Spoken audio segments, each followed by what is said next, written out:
नमस्कार. लीड महाराष्ट्र या बातमीपत्रात आपले स्वागत आहे. भाजपा महिला मोर्चा सांगली जिल्हा उपाध्यक्षपदी सौ प्राजक्ता नंदकुमार कोरे यांची नियुक्ती. सांगली जिल्हा परिषदेच्या माजी अध्यक्षा तसेच Bharatiya Janata party OBC sale पश्चिम महाराष्ट्र सदस्य म्हणून कार्यरत असलेल्या सौ प्राजक्ता नंदकुमार कोरे यांची भारतीय जनता पार्टी महिला मोर्चा सांगली जिल्हा उपाध्यक्षपदी नियुक्ती करण्यात आली.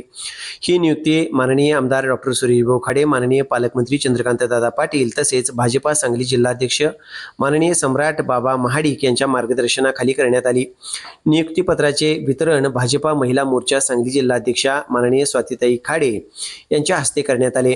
यावेळी बोलताना सौ प्राजक्ता कोरे म्हणाल्या की पक्षाच्या वरिष्ठ नेत्यांनी माझ्यावर वेळोवेळी सोपवलेल्या जबाबदाऱ्या मी प्रामाणिकपणे व प्रभावीपणे पार पाडण्याचा प्रयत्न केला आहे.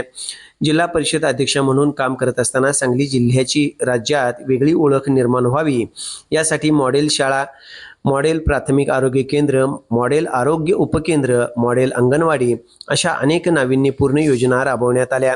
या योजनांची दखल राज्य शासनाने घेतली असून सांगली जिल्ह्यात राबवण्यात आलेल्या प्रभावी कार्यपद्धतीचा आदर्श राज्यभर राबवण्याचे निर्देश शासनाने दिले होते. त्यामुळे वरिष्ठ नेत्यांनी दिलेली प्रत्येक जबाबदारी आपण यशस्वीपणे पूर्ण केली असल्याचा विश्वास त्यांनी व्यक्त केला. पुढे त्या म्हणाल्या की महिला मोर्चा जिल्हा उपाध्यक्ष म्हणून ही नाविन्यपूर्ण उपक्रम राबवून महिलांच्या गरजा ओळखून त्यांना सक्षम करण्यासाठी कार्य करणार आहे.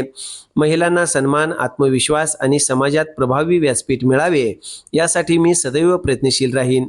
महिलांना नवीन संधी उपलब्ध करून देणे, त्यांच्या कौशल्याला प्रोत्साहन देणे आणि सामाजिक, शैक्षणिक व आर्थिक क्षेत्रात त्यांना सक्षम बनवणे हे माझे प्रथम उद्दिष्ट असेल. या नियुक्तीमुळे भाजपा महिला मोर्चाला एक अनुभवी, अभ्यासू व विकासाभिमुख नेतृत्व मिळाल्याची भावना कार्यकर्त्यांमधून व्यक्त होत आहे.